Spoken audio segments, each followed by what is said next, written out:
Assalamualaikum warahmatullahi wabarakatuh. Halo soleh-soleha, sabahul khair. How are you today? Alhamdulillah, I hope you all good healthy ya sayang. Sebelum kita belajar, alangkah baiknya kita berdoa terlebih dahulu. Let's pray together. Pray begin. A'udzu billahi minasyaitonir rajim. Bismillahirrahmanirrahim.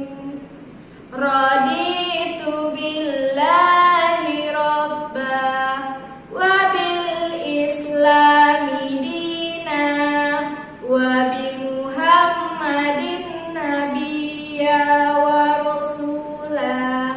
Rabbi zidni ilma warzuqni fahma. Amin. Semoga pembelajaran hari ini dilancarkan dan dimudahkan oleh Allah Subhanahu wa taala. Amin amin ya rabbal alamin. Oke soleh-soleha, don't forget ya sayang untuk absen pada link yang sudah diberikan oleh Bu Guru. Soleh-soleha masih ingat lagu Ganda Pancasila? Akulah pendukungmu. Nah, lagu tersebut menceritakan tentang Pancasila yang artinya 5 dasar. Masih ingat kan saya? Yuk soleh-soleha, kita sebutkan kembali 5 lambang sila Pancasila. Lambang sila Pancasila yang pertama yaitu bintang. Lambang sila yang kedua yaitu rantai emas yang terdiri dari 9 persegi dan 9 lingkaran. Selanjutnya, sila ketiga berlambangkan pohon beringin. Sila keempat berlambangkan kepala banteng. Dan sila kelima berlambangkan padi dan kapas. Oke soleh-soleha, ada yang masih ingat bunyi sila Pancasila yang ketiga? Iya betul, Persatuan Indonesia yang melambangkan pohon beringin. Oke soleh-soleha, apabila di kelas kita banyak sekali sampah, apa yang harus kita lakukan sayang? Betul, bekerja sama membersihkannya atau piket kelas. Nah, itu termasuk contoh pengamalan sila Pancasila yang ketiga. Yuk kita sebutkan lagi. Yang pertama tadi piket kelas. Yang kedua contohnya bekerja sama menjaga lingkungan sekolah. Yang ketiga tidak bermusuhan dengan teman. Yang terakhir yaitu mengikuti upacara bendera. Kenapa Bu Guru kok ikut upacara bendera termasuk pengamalan sila ketiga? Karena itu bentuk cinta kita kepada tanah air kita atau negeri kita. Oke, soleh-soleha paham ya sayang? Pada saat Zoom, Bu Guru pasti pernah mengucapkan soleh-soleha kerjakan matematika di halaman 69. Betul tidak? Ya betul. Itu termasuk contoh kalimat perintah. Kalimat perintah itu sayang adalah permintaan seseorang untuk melakukan sesuatu seperti yang Bu Guru contohkan tadi. Baik soleh-soleha, kalimat perintah juga ada ciri-cirinya loh sayang. Yang pertama, di akhir kalimat jangan lupa menggunakan tanda seru. Yang kedua, kalimat perintah ini bisa diucapkan kepada teman sebaya kalian atau teman yang lebih muda dari kalian. Dan yang ketiga, pada saat membuat kalimat perintah menggunakan kata yang baik dan sopan ya sayang. Oke, lanjut. Kita membuat kalimat perintah menggunakan gambar yang ada di samping Bu Guru nih. Yang pertama ada gambar sapu lidi dan yang kedua ada gambar halaman rumah yang sangat kotor. Yuk kita buat bersama-sama kalimat perintah dari 2 gambar yang di samping Bu Guru. Contohnya, Kenzo bersihkan sampah di halaman rumah menggunakan sapu lidi. Nah, tanda serunya jangan lupa ya sayang. Sekali lagi, Kenzo bersihkan sampah di lingkungan rumah menggunakan sapu lidi. Tanda seru. Oke, good job. Soleh-soleha, ketika kalian diberi perintah oleh ibu kalian, pasti kalian akan menanggapi atau menjawabnya. Seperti yang di samping guru nih, berarti kalimat perintah ini menjawabnya seperti apa sayang? Betul, dijawab jangan lupa memakai kata baiklah Bu, saya akan membersihkan kotoran atau sampah di halaman rumah. Ya sayang ya, titik. Nah jangan lupa kalau tanggapan itu diakhiri dengan tanda titik. Oke, soleh-soleha. Berikutnya, Bu Guru ada contoh yang kedua. Di sini ada gambar penghapus papan tulis dan papan tulis yang banyak sekali coretannya. Yuk kita buat kalimat perintahnya. Misalkan Bu Guru memerintahkan seorang anak untuk menghapus. Contohnya, Atta, hapuskan coretan di papan tulis menggunakan penghapus papan tulis. Jangan lupa di akhirnya memakai tanda seru. Lalu Atta menjawab atau menanggapi, baik Bu, segera saya akan hapus menggunakan penghapus papan tulis. Titik, jangan lupa. Baik, soleh-soleha. Tadi kita sudah menyebutkan dan menanggapi kalimat perintah. Baik soleh-soleha, pasti kalian pada saat TK pernah melakukan upacara bendera ya sayang. Nah biasanya kepala sekolah mengumumkan sesuatu seperti untuk TKA dan TKB pada hari Jumat jam 7 sampai dengan selesai akan dilaksanakan kegiatan kerja bakti membersihkan lingkungan sekolah. Nah soleh-soleha, itu termasuk suatu pengumuman. Karena pengumuman isinya memberitahukan sesuatu. Nah soleh-soleha, pengumuman bentuknya itu ada dua, ada tulisan dan lisan. Bu Guru akan mencontohkan terlebih dahulu pengumuman secara tertulis seperti di samping Bu Guru nih sayang. Pengumuman ini sangat lengkap sekali isinya. Nah, yang pertama yang Bu Guru garis warna merah itu ditunjukkan kepada warga sekolah. Nah, ini mau diberikan ke siapa nih? Nah, berarti warga sekolah kan sayang.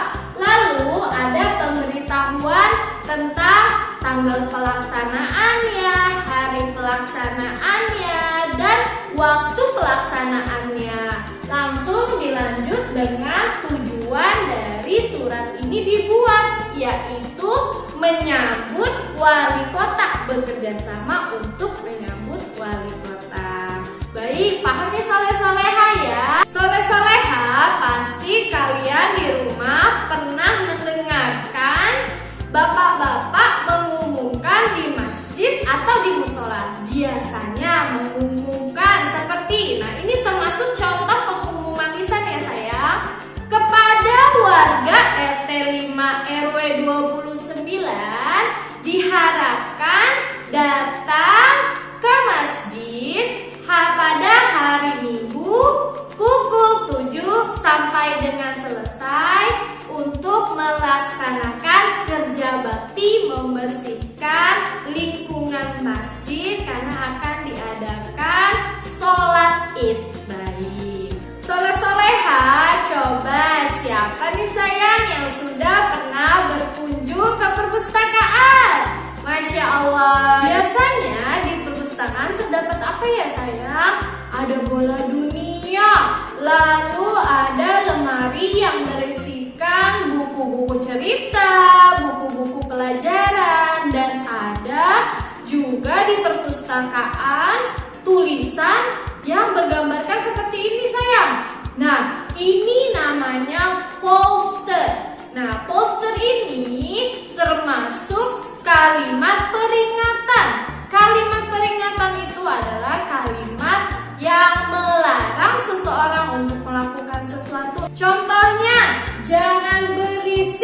Nah, terus juga bisa juga contoh yang kedua, jangan membawa makanan dan minuman ke dalam perpustakaan. Nah, itu contoh dari peringatan di dalam perpustakaan. Ada juga biasanya peringatan di mal-mal atau di jalan raya, buanglah sampah pada tempatnya. Nah, itu juga suatu peringatan ya sayang ya. Baik, soleh-solehah. Siapa yang di sini yang pernah ikut bundanya ke pasar? Masya Allah, baik kakak. Biasanya untuk pedagang menimbangnya menggunakan apa ya sayang? Betul, menggunakan timbangan. Timbangan adalah alat untuk mengukur berat benda. Sekarang kita akan belajar itu sayang, tetapi menggunakan satuan tidak baku, yaitu kelereng. Baik soleh-solehah, Bu Guru ada gambar nih di samping. Nah, gambar yang pertama ini ada timbangan yang berisikan penghapus dan 3 kelereng. Lalu di sini juga Bu Guru ada gambar jam tangan dan 5 kelereng. Lalu di sini juga ada soalnya sayang.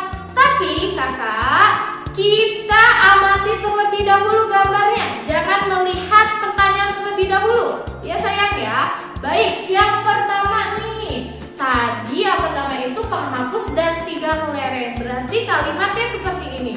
Berat penghapus sama dengan 3 kelereng. Ya sayang ya. Lalu gambar yang kedua, berat jam tangan sama dengan 5 kelereng. Nah, semuanya sudah diketahui nih gambar-gambarnya. Langsung kita ke pertanyaannya. Berat penghapus titik-titik daripada jam tangan. Penghapus kelerengnya berapa kak? 3. Nah, kalau jam tangan kelerengnya berapa sayang? 5. Berarti berat penghapus lebih ringan daripada jam tangan. Soal yang kedua, berat jam tangan titik-titik daripada penghapus. Berarti jawabannya seperti apa? Betul, keren. Berat jam tangan lebih berat daripada penghapus. Baik, soleh-solehah, paham ya sayang ya? Oke soleh-solehah, siapa yang di sini pernah squat jump?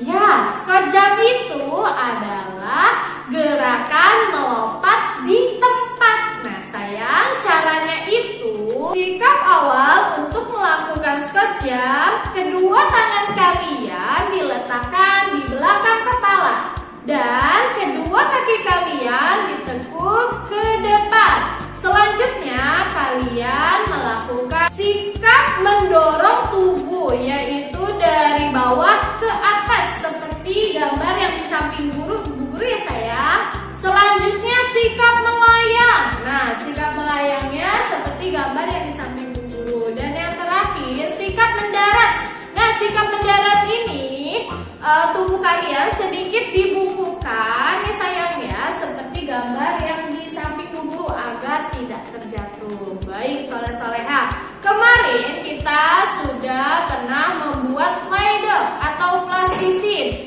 Nah, plastisin itu termasuk bahan buatan. Ada juga loh soleh-solehah bahan alami yang seperti plastisin yang lunak. Nah, ada yang tahu namanya apa?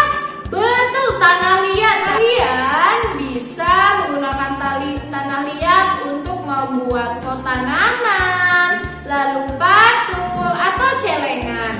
Nah, itu bentuk-bentuk tersebut termasuk 3 dimensi. Baik, soleh-solehah, alhamdulillahirrabbilalamin. Akhirnya selesai juga pembelajaran hari ini. Baik, soleh-solehah, sebelum Bu Guru tutup, kita review dulu. Tadi kita belajar apa saja sayang?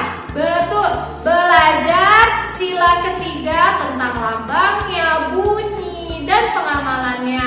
Lalu yang kedua, kita juga membahas tentang kalimat perintah. Jangan lupa kalau kalimat perintah di akhir kalimatnya menggunakan tanda seru. Yang ketiga juga kita belajar tentang pengumuman yang isinya memberitahu keempat, kita juga belajar kalimat peringatan yang biasanya berbentuk poster atau gambar. Nah, yang kelima, kita juga belajar membandingkan berat benda menggunakan satuan tidak baku, yaitu kelereng. Dan yang keenam, kita belajar scotch jam. Lalu yang terakhir, kita juga belajar tanah liat yang termasuk bahan alami. Alhamdulillah baik. Soleh-solehah mudah dimengerti ya sayang ya. Hanya itu saja, kita tutup dengan doa kafaratul majelis. Subhanakallahumma wa bihamdika asyhadu an la ilaha illa anta astaghfiruka wa atubu ilaik. Soleh-solehah yang semangat ya sayang, walaupun belajarnya di rumah aja. Jangan lupa untuk mengerjakan tugas yang sudah Bu Guru berikan. Sudah kelas 1, tidak ada ngambek-ngambekan ya sayangnya. Baik soleh-solehah, cukup sekian dari Bu Guru. Mohon maaf